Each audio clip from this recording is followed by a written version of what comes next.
Welcome back to the library studio here as part of the Yahowah blog.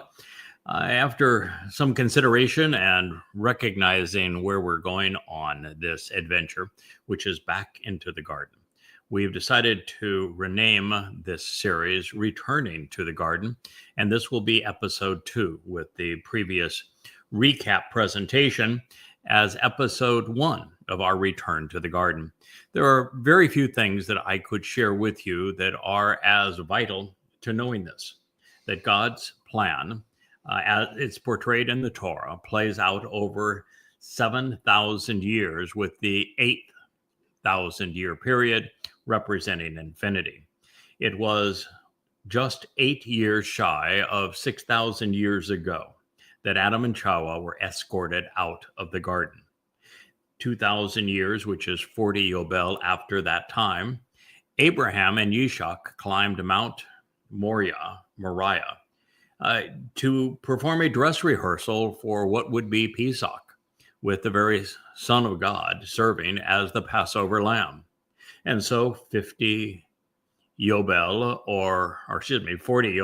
which is 2,000 years from 1968 BCE, when the narrative of the covenant was established on that mountain, is when Dowd, the very Son of God and our Messiah and King, fulfilled Passover on that very mountain, on Moriah. And that was 33 CE. And so 40 Yobel, or 2,000 years from that point, will be 2033. And we will experience the fulfillment of the fall Miqra'ey, Chag, Sukah, Teruah, Kippurim, and Sukah. And it is on Sukah that we return to Gan Eden. Yahweh is very clear in his prophecy. So it's a wonder that I'm the only person sharing this with you. But that is the purpose of Sukah. It is a celebration of our return to Gan Eden, and it occurs in year 6,000 Yah, which is 2033.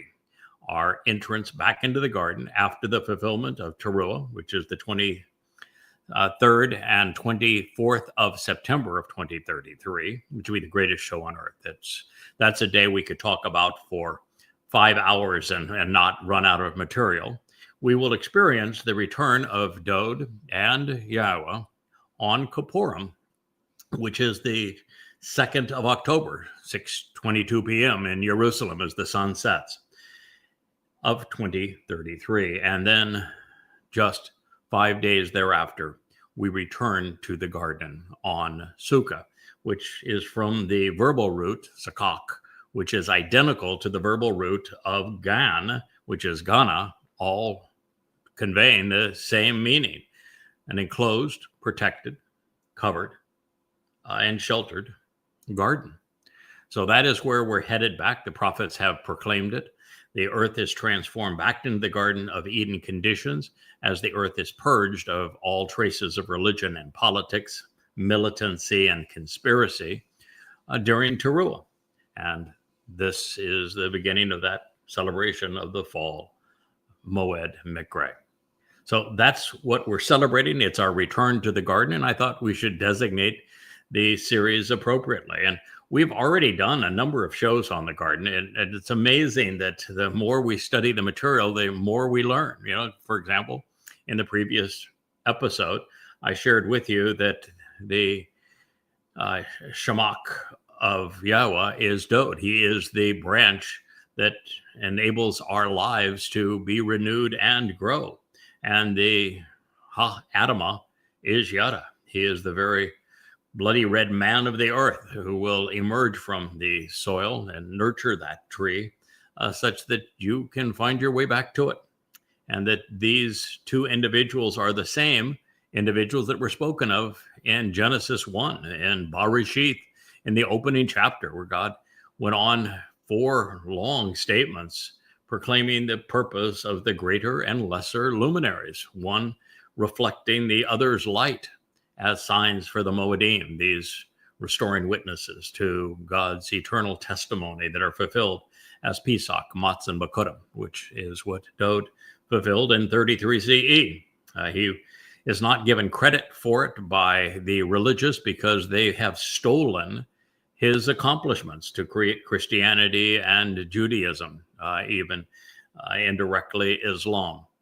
And then we are about to celebrate shabuw'ah.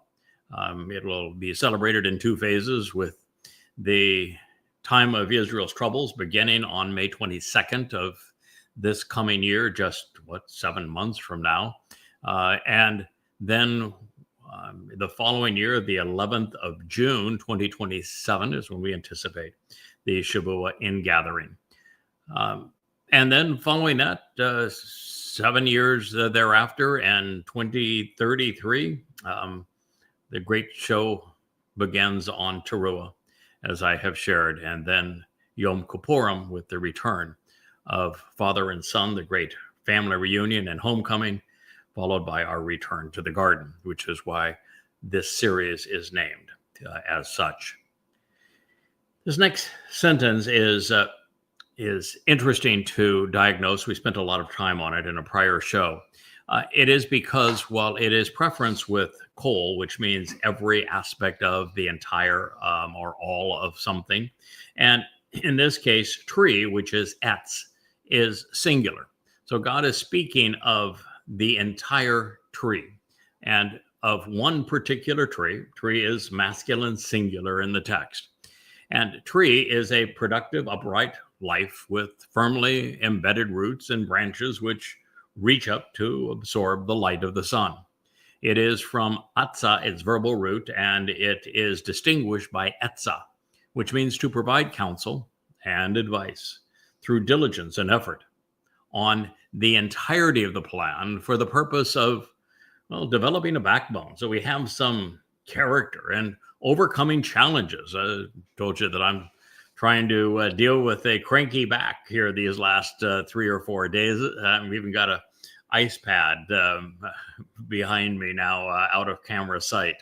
And doing so to advocate for the proper response, even if painful, while also risking being shut out because it is an open defiance of the schemes of others.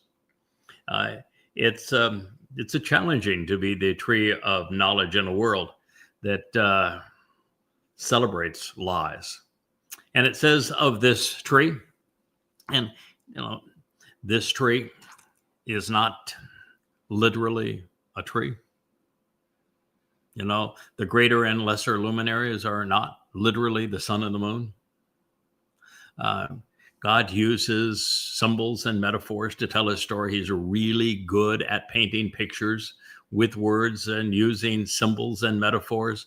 So the tree of knowledge is this series of books. It's Yahowah. If you wanted to make name a person that is responsible for it, it would be Yada. Just as Dowd, he is the tree of lives. His story is told in the 3 soon-to-be 4 volumes of Coming Home. He fulfilled Pesach, opening the doorway to life, which is why he became the tree of lives. And it is the purpose of the tree of knowledge to reintroduce all that Dowd has achieved to the world, so that the people of this world are finally in a position to capitalize on Dowd's fulfillment of Pesach, Matzah, and Makotim. So you know what he did, when he did it, why he did it, how you can benefit from it, how you capitalize upon it. All of these things are essential if you're going to survive to the end of this time of trouble, which, as I say, commences shortly and concludes less than 8 years from now. So it says of this individual, this man, it's masculine singular, that is being represented by the tree, that is providing counsel on the entire picture that God has painted. From God's point of view, and he's the one that is speaking, he's delightful, he's desirable, he's pleasing, he's even fruitful in delivering a productive and treasured harvest. That is his purpose. The tree of knowledge bears fruit, and the fruit is the knowledge of God, an understanding of God. This is from the Hebrew Chamad. It says that he is an attractive and valuable resource to whom to look forward to an anticipation of his demonstrable fruitfulness. We have shared many times that the role of this same individual, Yada, it happens to be myself, that's why these books are all designated as Yada, Yahowah, under the symbol of the menorah, that it is Yada's responsibility to serve as the Adamah Parah. And as I shared in this last program, Parah simply expands what we know about the concept of this bull being productive and fruitful. And he is the one who is cultivating this final harvest of shabuw'ah and then Teruah. And so from God's point of view, he's going to deliver the goods. He's productive. He is offering what is a delightful, desirable, and treasured harvest. He is Chamad. And so this is God's view of Yada. And he would go on to say of this individual that he will be visually portraying that which is clear and comprehensible, conveying a supernatural revelation. Marah is the Hebrew term here, and it speaks of a phenomenal, even supernatural vision, such that we can ponder the implications of something. It is from ma and ra'ah. Ma means to question, to think about, to investigate what pertains to. Ra'ah, what can be seen, perceived, and considered. The fact that he is his witness of this tree, because he's still talking about this man represented by the tree, and this one who is producing a highly treasured and desirable harvest, who is considered entirely comprehensive in his testimony regarding the fullness of Yah's plan as this al-aqsa, that he is offering what would normally be considered a supernatural understanding of God's revelation. This is a Miqra'ey. It's used to speak of the revelation of God. And now he's doing it by studying Yahweh's prophets and conveying their message.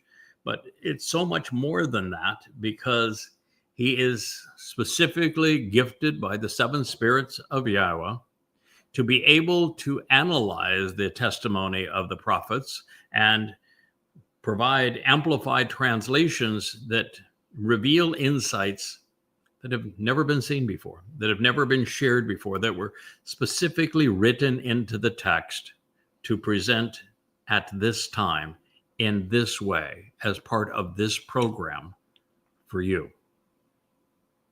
That is what a la Marah is conveying. And God is saying, it's Towrah, baby. It's beneficial, it's good, it's productive, it's pleasing. What you're listening to and what you would read in these books.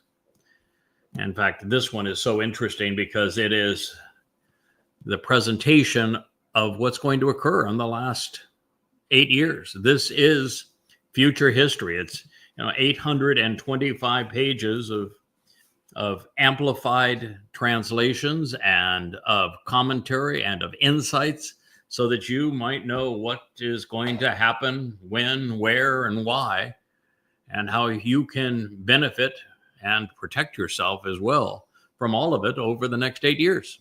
That's why it's called Sarah, the time of trouble. So here we are. We know that the Etz is a man symbolized by a tree, and that from God's point of view, he's providing a supernatural, inspired revelation that is exceedingly productive and beneficial. And it visually portrays a clear and comprehensible message from God that Yahweh says is delightful, desirable, pleasing, and fruitful, and that it ultimately is going to deliver a marvelous treasure for everyone who is part of the covenant, including this beautiful flower from my flower, Miss Leah. For those who haven't, I would encourage you to consider the Runaway Woman, which is the featured post on the Facebook page. If you go to Yahowah.com and you look down and you click on the Facebook link, it'll take you directly to it. It's a song that she wrote about how her life models that of Israel, and it's a lovely story, and I hope you enjoy it. I've certainly listened to it 3 or 4 times already today, and have written about it and pinned it to the Facebook page. So consider it. It's absolutely worth the listen. So, We're going to hear it on Friday. Yahowah now continues by introducing us to what I view as the stars of this particular show of the garden. But it's interesting to note that Yahowah is going to list the tree of lives first, but he's not going to say anything about it for a very, very long time. He will eventually in the prophets talk about having your name written in the book of life and its lives. But that's thousands of years from the time that he did, as he's describing here, presenting these 2 trees. And the trees, from God's point of view, were not created at this time. They were existing. And I want to remind you that the trees are symbolic of 2 men. These 2 trees, the tree of lives and the tree of knowledge, are the greater and lesser luminaries, the Gadol and Katan Ma'or, in the previous chapter, the opening chapter of the Towrah and Bereshith. It is fascinating to recognize that they're presented here, but they're not created here. And that strongly implies, since these are the 2 most important men in God's story, the 2 that he said to serve as signs because they fulfill the Mow'ed, restoring witnesses to the eternal testimony of Yahowah, the 7 annual feasts that I've already shared with you, that they were 6,000 years ago, right there. So it's becoming ever more evident that these 2 individuals, Dowd and Yada, the king and his herald, the greater and lesser luminaries, lives and knowledge, have been intertwined and have been part of the fabric of Yahowah's plan, well, from the beginning. You know, where we have just covered the 1st and 2nd chapters of the Towrah of Bereshith. That's as much in the beginning as you can possibly be. So it says here, Ha'etz, the tree, the productive, upright life, firmly embedded with roots and branches, of Chayam, of the lives, plural, renewals and restorations, revivals which lead to prosperity, was in the center of Ha-Gan, this sheltered and enclosed garden, this protected garden, along with, in addition to, Ha-Etz, the tree, another productive, upright life with firmly embedded roots and branches which reach up to absorb the light from Etza, providing counsel and advice through diligence and effort on the entirety of the plan for the purpose of overcoming challenges while advocating for people to make the proper response.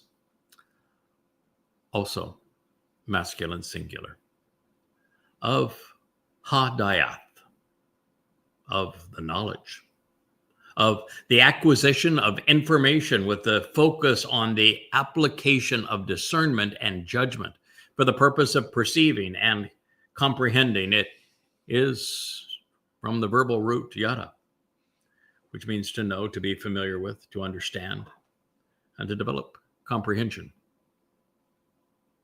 of Tob, of that which is good and productive, of that which is beneficial and proper, favorable and desirable, agreeable and pleasing, moral and appropriate, useful and valuable, as well as bad, raw, evil, harmful, wrong, erroneous, from corrupt compatriots, morally inappropriate, malignant, and disagreeable rhetoric from loudmouthed associates, words and actions which are of no value, morally depraved, displeasing, and troublesome. That is Bereshith. Bereshith means in the beginning. Genesis 2:9. So consistent with Yahweh's presentation of the greater and lesser luminaries, and in conjunction with the Shamakh and Adamah, we found that the Etz Shayim and the Etz Dayath and the Gan Eden represent our King and Savior, as well as his herald and voice. It's a most amazing drama that is going to play out before our eyes as two individuals are tossed into the mix. They are Adam and Chava. So these are magnificent developments that have been laid out before us, and we ought to be celebrating them, because the more we glean from the conditions that existed in the garden, the better we are prepared for it. And in this regard, one of the things that I think it's important for you to know is that, Etz, when scribed as Etzah, is given added dimension. It means that we start with Etz, and we see a productive, upright life form that is firmly embedded, its roots reaching down into the soil, the Adamah, its branches which reach up to absorb the light of the sun. And this would be its Shamakh. And in its simplest form, Etz is symbolic of the Choter stem, who is presented as a Natsar observant branch in Isaiah 11.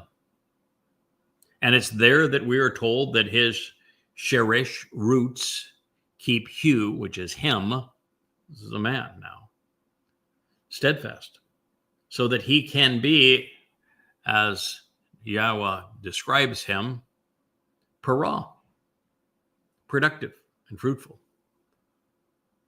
With all of this confirmed in Yahweh's voice through Yasha'yah and preserved in the great Isaiah scroll, it is patently obvious that the Choter is not a messianic figure. The Choter is the tree of lives. The tree of knowledge, pointing to the tree of lives. I have tree of lives always on the brain. It's going to be my go-to, because my role is to help you get to Dowd as the tree of lives. So I'm going to make that slip many, many times, because while God has described the Choter absolutely irrefutably as the tree of knowledge, his entire purpose, his modus operandi, the moment that he wakes up every morning to the moment he goes to sleep at night, he's focused on a single thing, a single person. That's the very Son of God, our Messiah and King, our Savior, Dowd, the chosen one. He is our former and returning King, and it is the purpose of the tree of knowledge to bring you back to the tree of lives.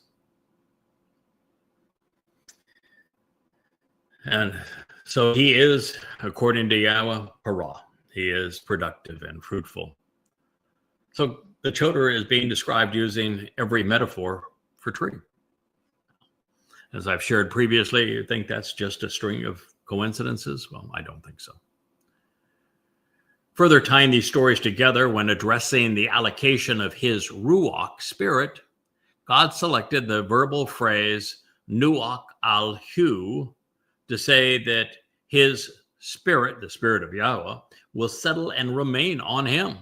And this just so happens to be the same verb Yahweh will apply to positioning Adam in the garden in Bereshith 2:15. And ultimately, God would bestow an additional spiritual characteristic that is delivered by his Ruach to the Choter stem. And interestingly, they're all presented as feminine attributes consistent with Ruach, and giving this lone man, the Choter is masculine singular too, and all the pronouns are masculine singular in this discussion. But it gives this man the Spirit of Yahweh. That's the first spirit being allocated to the Choter. In the very presence, the power, the influence, the capability of Yahweh is upon him. He has the Ruach of Chokmah, which is intelligence, the Ruach of Binah, which is understanding, and of course, fourth, of the enablements that is afforded to this man, the Choter, representing the tree of knowledge, is Etza. Etza, tree. And as we just heard, when tree, Etza, is prescribed the he ending, it is a tree providing counsel and advice on the entirety of the plan. So yes, the fourth Ruach spirit applicable to the Choter designates him as a very special Etz, one with spiritual qualities, in God's voice presented in Yasha'yah, Isaiah 11:2. If you want to claim that's a coincidence, then you aren't smart enough to be listening to this program. I would encourage you to go away so you don't hurt yourself or anybody else in the process. A little bit of knowledge in a little mind can be a very dangerous thing. God is about to remove all doubt regarding this Etza, this tree providing the entirety of the picture through his advice and counsel. You see, following the Ruach of Gabry'el, which is the fifth of the seven, which means courage, conviction, confidence, which I hope you're witnessing as you listen to this program. The Choter, according to Yahowah, this stem, is given the Ruach of Dowd, of knowledge. And that should end the debate for anyone who is thoughtful. But why is it 2,700 years after Yahweh spoke these words to Yasha'yah and he wrote them down for our benefit, is the one who was symbolized by the tree, the one who is the Choter, the one who is the lesser luminary, the one who is the Adamah Parah? Why is he the first to figure it out and to tell you that the Choter is in fact the tree of knowledge? Yeah, it's irrefutable.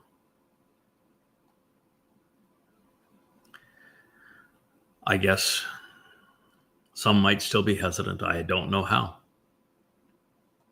But these are facts that are indisputable. So the Choter has been thought by many to be a messianic figure. It's claimed as such, and I've always viewed that as utter nonsense. The presentation is clear that he is a stem. Dowd, who is the messianic figure, is the Shamakh, as we talked in the last program. That's the main branch that grows from the tree of lives. He's not going to be represented by a Choter stem. I mean, he can be introduced and heralded by a Choter stem, but he is not going to be reduced to a stem. You don't take the Shamakh and reduce him to a stem, just like the greater luminary is not the lesser luminary, just as the king is not the herald. So the fact of the matter is, it is the Etz Dayath and not a messianic figure. The tree of knowledge, the messianic figure, is the tree of lives. Should have been obvious. What was Dowd when he fulfilled Pesach by being crucified by the Romans? What was he hung on? A tree. That wood post and that crossbeam. It's a tree that formed the doorway to life. It was Passover. The symbols are all there. The understanding is there for the taking, for the benefiting. This debate over the nature of the Choter should have been resolved long ago. And it is in the top 2 or 3 most important prophecies in terms of the arrival of individuals during the last days that's ever uttered. You know, there's 2 or 3 references to Dowd returning as king, and yet no one gives him credit as being the one that God said that my son Dowd is returning with me as king. There is not a single prophecy that tells us that there's going to be a returning Messiah whose mission is going to be to save the world, and yet 2 religions are based almost entirely on it. And yet there's an entire chapter of Yasha'yah and an entire mashal word picture scribed by Dowd himself, devoted to this Choter, who uniquely has the 7 spirits of Yahowah. And he writes a nesh, from which I am sharing. It's the very sign that Yahowah spoke of that was going to be scribed by the greater and lesser luminaries who served as banners for the Mow'ed. It is a very clear, direct, consistent story from beginning to end.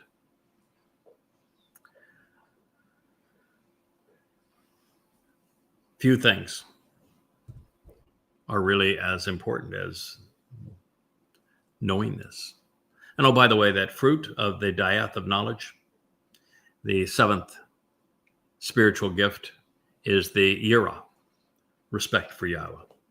That's what it is ultimately delivering. And as is often the case, the prophets contribute to our understanding of the Torah with Yasha'yah, Isaiah 11:1 and 2, explaining what we are now witnessing here in Bereshith, Genesis 1 and 2. You need to make the connections to pull these things together. But there is more. Not only would Yada be the first to make this connection between the Choter and the tree of knowledge, he is also the first to recognize Dowd as the Etz Chaim, the tree of lives. And this is because the Gadol Mayor, the greater luminary, fulfilled Pesach, Passover, in year 4000 Yah, consistent with the narrative on the 4th day in Bereshith, Genesis 1. Collectively, these are among the greatest discoveries ever made pursuant to Yahowah. And they were all delivered and derived by Yada as the Choter, representing the tree of knowledge, regarding Dowd as our Savior, the greater luminary and the tree of lives. No, should you not care about God's symbols? You just want to cut to the chase. I don't know what chase you want to cut to. Should you not think it's important to know Yahweh's name, that Dowd is actually the Son of God and the Messiah who fulfilled Pesach, Matzah, and Bekodim, and therefore is our Savior, and that it is Dowd who is the King who is returning with Yahowah, and the date is certain, on October 2nd, 2033. Should these things not resonate with you? Should you not really care about how God's story is being fulfilled, then I can tell you you're going to be viewed as God viewed Adam, as dull, uninteresting, boring, as someone who didn't listen, was unwilling to engage in a constructive way, and most certainly was not reliable or interesting. The fact is, as I have shared previously, without Yada, the fact is that no one knows that the Dowd fulfilled Pesach Matzah B'Kodem, that he is the tree of lives. And if you don't know that, you can't consume its fruit, and you will not survive past 8 years from now. You will not be among the entrants back into Eden. You have to know this, to engage in a relationship with God, to be part of his covenant family. It is an essential aspect of knowledge. It is the primary theme of the Mizmor all the way through of Dowd, that he volunteered to fulfill Pesach as the Passover lamb, that his Nefesh soul carried our guilt into Sheol to deposit it there to perfect us so that we could be enriched and empowered by God and be adopted into his family on B'Kodem by the B'Kor, firstborn of Yah. This is an essential understanding. It was the discovery that is part of the fruit of the tree of knowledge. It was not discerned anywhere else or stated as emphatically by anyone over the last 2,500 years. And so now you know. This is the who, the what, the where, the why, the when, and the how of the greatest story ever told. And you are among the privileged few who are hearing it and can capitalize upon it, learn from it, and grow. Then understand and make a contribution such that you too are valued by Yah. Well, I thank you for listening and look forward to sharing with you again tomorrow. I know this was a shorter program than normal, only about 37 minutes in length, and we normally go just past an hour. But under the circumstances, I think this is a good place for us to stop. We'll pick up our analysis tomorrow with this series on our return to the garden. Good night.